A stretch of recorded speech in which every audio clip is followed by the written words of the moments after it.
All right, we are now working on this trailer once again that has that bug out camper on it that you've seen in a previous video. Go back and look at that video.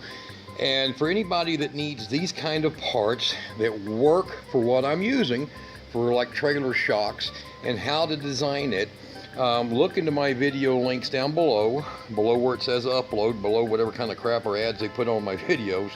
And look down there where the upload date is, and in a post, I'll put a pinned post where you can see these parts and exactly what kind of shocks I'm using and all that. So these are, I believe, Gabriel's, and they work perfect for this job. So what you want when you're picking a shock absorber to put on a trailer is you're wanting the midway compressed spot to mount properly, in the location that you're looking for. Now, in my case, we're going to be using a piece of square tube because the axle is a square tube, and this is a schedule 120 axle, so we're using schedule 40 square tube, which mounts on this the same way. And in our case, we're going to be mounting it on the bottom with this flange.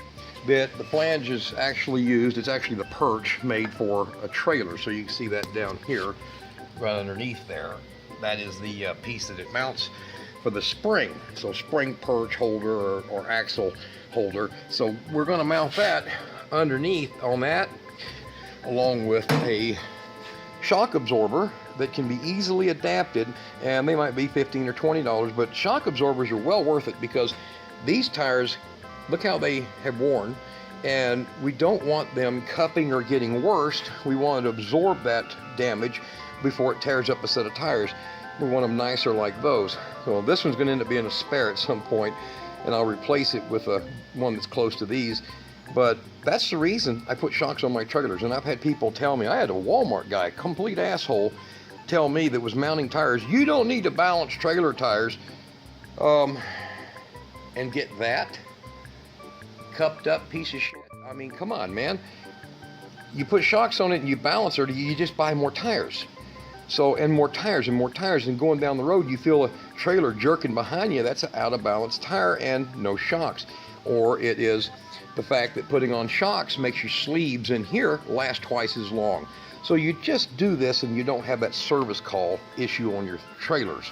So here we are, and we're working with a 5 by 2 inch 1/4 inch frame, and we're going to be mounting shocks on this trailer that's going to be built out with all those materials for a camper that you see in that bug out edition, and I'll link them both together. We're going to show you this one mounted and the steps as much as I can get so that you can comprehend this, and I'll try to get better lighting in here for you, and that'll be our results. So pay attention, watch. You can see these are a pair of 3500 drop axles, 4-bolt. You see that? 10 inch.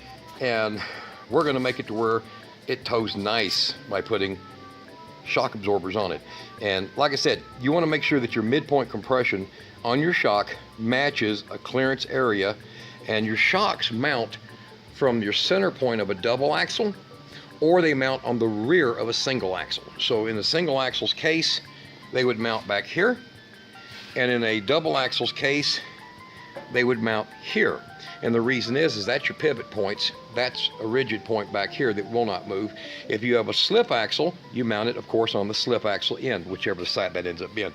So a slip spring. So, all right, let's keep on going here, and I'll show you them welded up and clamped in place. All right, guys, well, I've got this part done in, and it's not ground down yet, but went ahead and got the base of the shock mounted to where it had plenty of space to move back and forth. It's supported on both sides and welded all the way down here. There's a lot of grinding to do. And over here, the piece I chose wasn't going to be long enough because of the shock might have hit on the side here, and we wanted to give it a little better alignment. So it's at about nearly a 45-degree angle.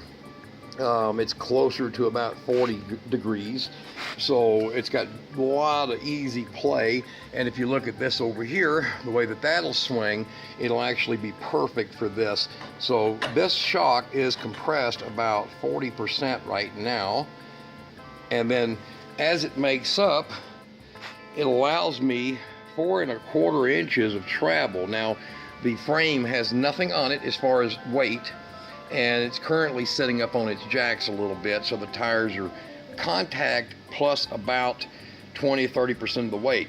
Now, when it lets down, this will drop about 3/8 of an inch here, and it'll take this one down just a little bit more.